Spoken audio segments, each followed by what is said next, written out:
She was just a cleaner. That's what they all said. Just a cleaner. She wasn't on the morning birthday lists. No one remembered to order her a holiday mug. She didn't get invited to after-work drinks. Most didn't even know her name, but Maya Brooks knew theirs. Make sure to watch this video to the very end, cause what the cleaner did was incredible.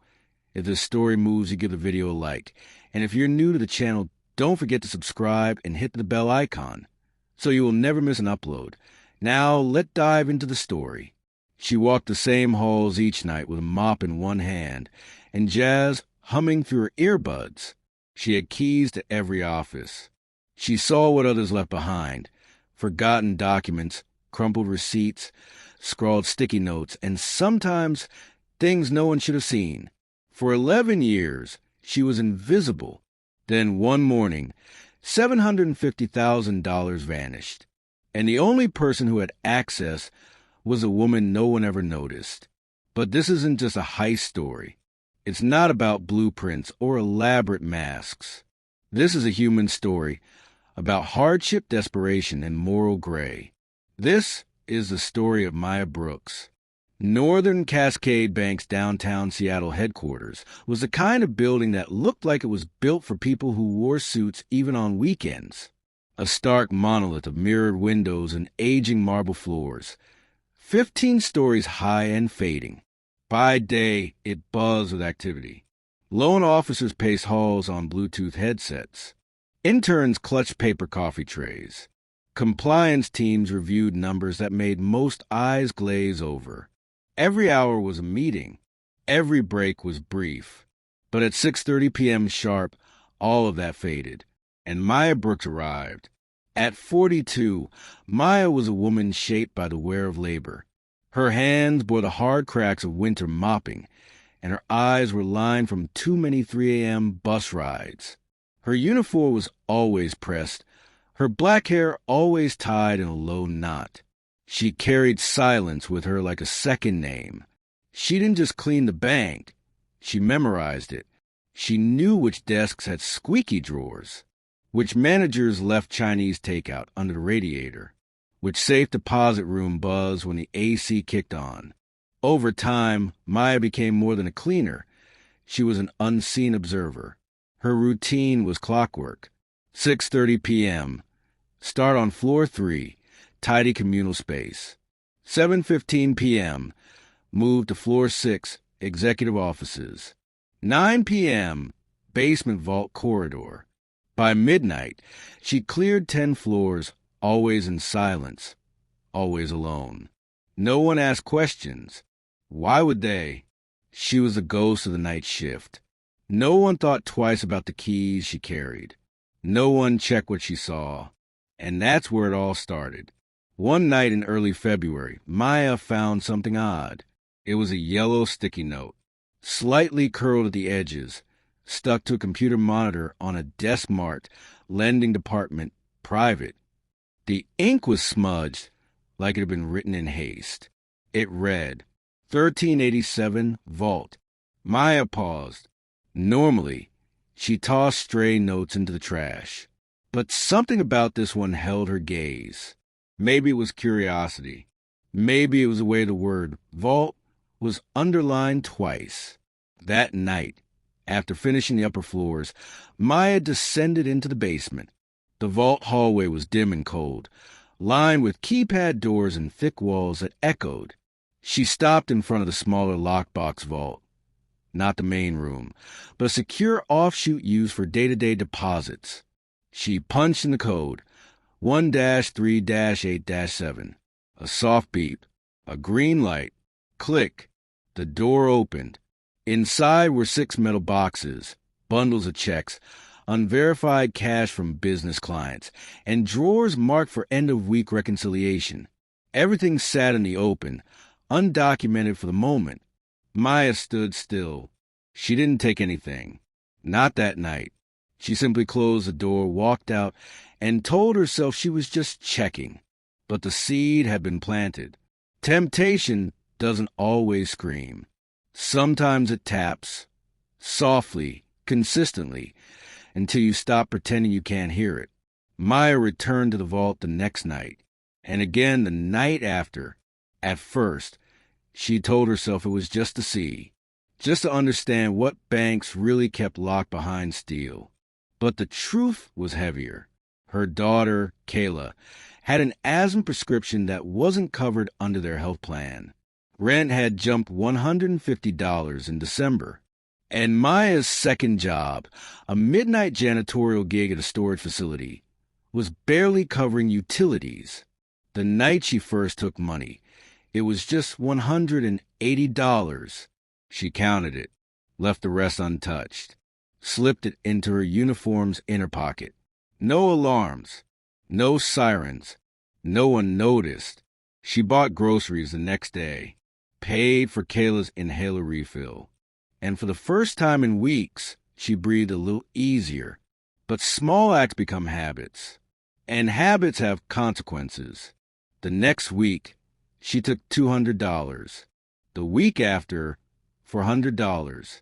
Then $1,000. Each time, she told herself it was just for now. She left handwritten notes on paper scraps. Borrowed, will return. For medicine, sorry. But invisible or not, the system notices eventually. Tara Lynn didn't like loose ends. As the head of audit and compliance, she was known for being obsessive.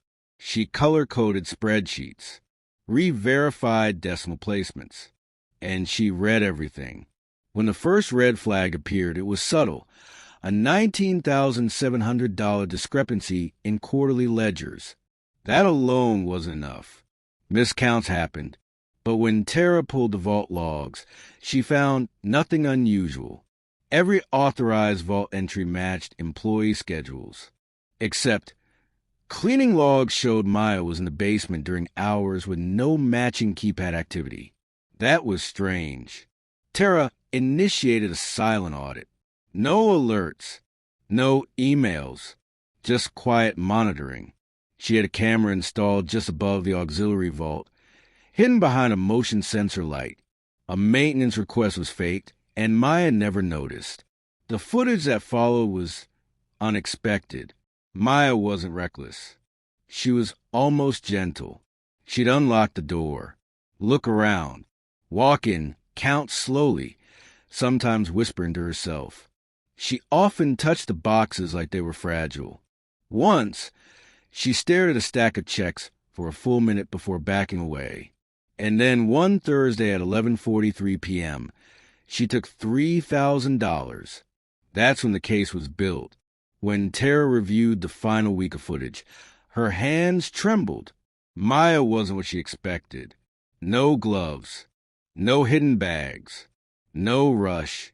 She took bills slowly, as if each one cost her something. On some nights, Maya left notes behind. Tara found one that read, "If this matters, I don't want to steal, but I can't breathe anymore." It wasn't defense. It wasn't denial. It was a plea. Tara sat with the footage for a full day before making a decision. She didn't call the police. Not yet. Instead, she asked Maya to meet her in the basement to discuss cleaning storage issues. Maya agreed. She was early, polite, carried her mop.